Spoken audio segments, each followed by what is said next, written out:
मैं जला हुआ राख नहीं अमर दीप हूँ, जो मिट गया इस वतन पर मैं वो शहीद हूँ। इस कोट को सुनकर आपको ये एहसास हुआ होगा कि मैं यहाँ पर किसी सोल्जर की बात करने वाला हूँ, बट हमारे देश के सैनिकों पर तो हर कोई बात करना चाहता है।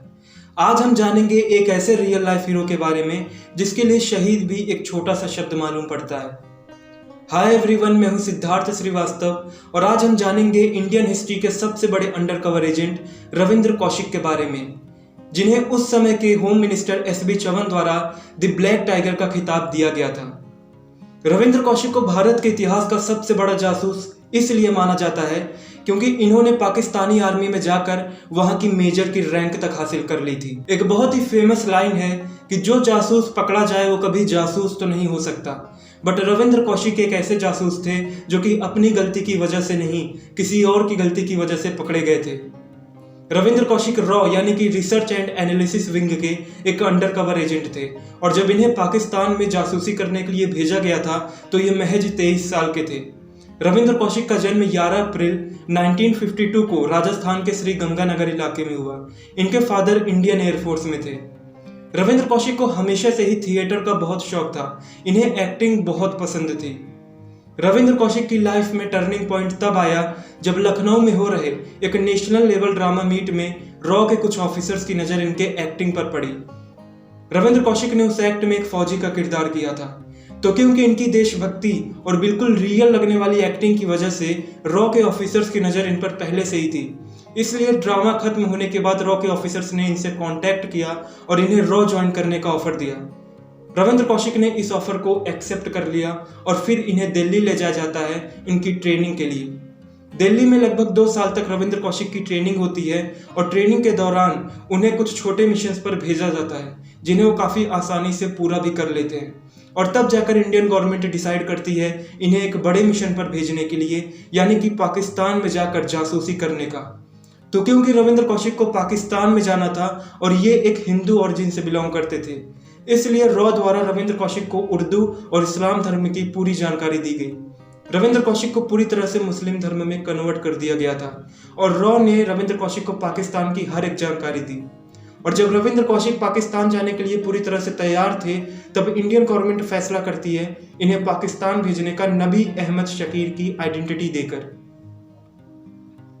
रविंद्र कौशिक पाकिस्तान में जाते ही कराची यूनिवर्सिटी में एडमिशन ले लेते हैं और वहीं से अपनी एलएलबी की पढ़ाई पूरी करते हैं। जैसे ही उनकी एलएलबी की पढ़ाई खत्म होती है वो पाकिस्तानी आर्मी ही ज्वाइन कर लेते हैं और पाकिस्तानी आर्मी ज्वाइन करने के कुछ सालों में ही वो वहाँ की मेजर की रैंक तक हासिल कर लेते हैं। अब रविंद्र कौशिक के लिए बहुत आसान हो गया था पाकिस्तान की मोस्ट वैल्यूएबल इंफॉर्मेशंस को इंडिया तक पास करना। पाकिस्तान में रविंद्र कौशिक पर किसी को शक न हो, इसलिए रॉ के परमिशन से रविंद्र कौशिक ने पाकिस्तानी आर्मी यूनिट के ही एक मेंबर की बेटी के साथ शादी कर ली जिसका नाम अमानत था। जब भी रविंद्र कौशिक को इंडिया वापस आना होता था तो वो कभी डायरेक्ट नहीं आते थे, वो सऊदी अरेबिया के रास्ते से आते थे ताकि उन पर किसी को शक ना हो। यहाँ तक कि उनकी फैमिली को भी नहीं पता था कि रविंद्र कौशिक एक जासूस हैं। जब भी उनकी फैमिली रविंद्र कौशिक से उनके प्रोफेशन के बारे में पूछती तो वो यही रिप्लाई देते कि मैं देश के लिए काम कर रहा हूँ। 1979 और 1983 के बीच में रविंद्र कौशिक ने पाकिस्तान की बहुत सी वैल्यूएबल इंफॉर्मेशंस को इंडिया तक पहुंचाने का काम किया, जिसकी वजह से हमारे इंडियन सोल्जर्स की जान बहुत बार बची। इसलिए इन्हें द ब्लैक टाइगर के खिताब से नवाजा गया। सब कुछ बिल्कुल सही चल रहा था। पाकिस्तान में किसी को भी शक नहीं था कि नबी अहमद शकीर यानी कि रविंद्र कौशिक अंडरकवर एजेंट है। बट सितंबर 1983 में इंडियन गवर्नमेंट इनायत मसीह नाम के एक और जासूस को पाकिस्तान भेजने का फैसला करती है जो कि वहां पर जाकर रविंद्र कौशिक का साथ दे सके। पर जैसे ही इनायत मसीह इंडिया का बॉर्डर क्रॉस करते हैं उन्हें पाकिस्तान की इंटेलिजेंस एजेंसी आईएसआई के जॉइंट काउंटर इंटेलिजेंस ब्यूरो द्वारा पकड़ लिया जाता है और पकड़े जाने के बाद आईएसआई उन्हें इतना टॉर्चर करती है कि वो सहन नहीं कर पाते हैं और पूरा राज आईएसआई को बता देते हैं। यहाँ तक कि इनायत मसीह ये भी बता देते हैं कि नबी अहमद शकीर जो कि पाकिस्तानी आर्मी के मेजर हैं वो इंडिया के ही एक अंडरकवर एजेंट हैं जो कि इंडिया के लिए जासूसी कर रहे हैं। पाकिस्तान को इस बात पर विश्वास नहीं होता है और वो इनायत मसीह से बोलते हैं कि तुम दोनों के बीच में जिस तरह से भी मिलने का फैसला हुआ था तुम दोनों को वैसे ही मिलना है। और जैसे ही नबी अहमद शकीर यानी कि रविंद्र कौशिक इनायत मसीह से मिलते हैं उन्हें पाकिस्तानी मिलिट्री द्वारा पकड़ लिया जाता है। रविंद्र कौशिक को सियालकोट के इंटेरोगेशन सेंटर में लगभग 2 साल तक टॉर्चर किया गया और जब उनसे कोई भी इंफॉर्मेशन नहीं मिली तब पाकिस्तान उन्हें फांसी की सजा सुना देता है।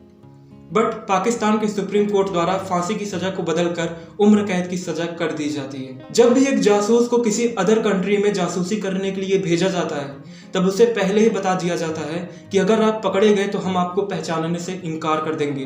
बट इसका मतलब ये नहीं कि उन्हें बचाया नहीं जा सकता। कुछ ऐसी कंडीशंस होती हैं कंट्रीज के बीच में जिनके चलते अगर एक जासूस किसी अदर कंट्री में पकड़ा जाए तो उसे उसकी रेस्पेक्टेड कंट्री में वापस लाया जा सकता है।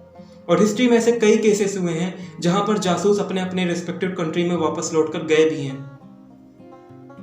रविंद्र कौशिक को भी उम्मीद थी कि इंडियन गवर्नमेंट द्वारा उन्हें बचा लिया जाएगा, इसलिए पाकिस्तानी जेल में होते हुए भी वो लेटर्स लिखा करते थे और खुफिया तरीके से उसे इंडिया भिजवा दिया करते थे अपनी कंडीशंस की जानकारी देने के लिए। अब आप इमेजिन कर सकते हैं कि रविंद्र कौशिक किस लेवल के अंडर कवर एजेंट रहे होंगे कि एक ऐसी सिचुएशन में जहां पर उन पर इतना टॉर्चर किया जा रहा है वो उस कंडीशन में नहीं है कि वो कुछ सोच सके।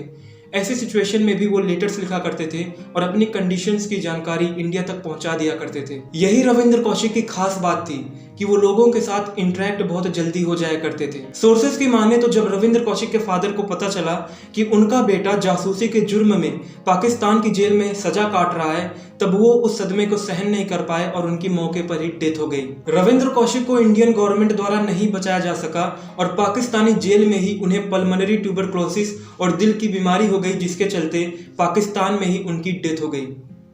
रविंद्र कौशिक इतने बदनसीब थे कि उन्हें अपने देश की मिट्टी तक नसीब नहीं हुई, उन्हें पाकिस्तान में ही दफना दिया गया।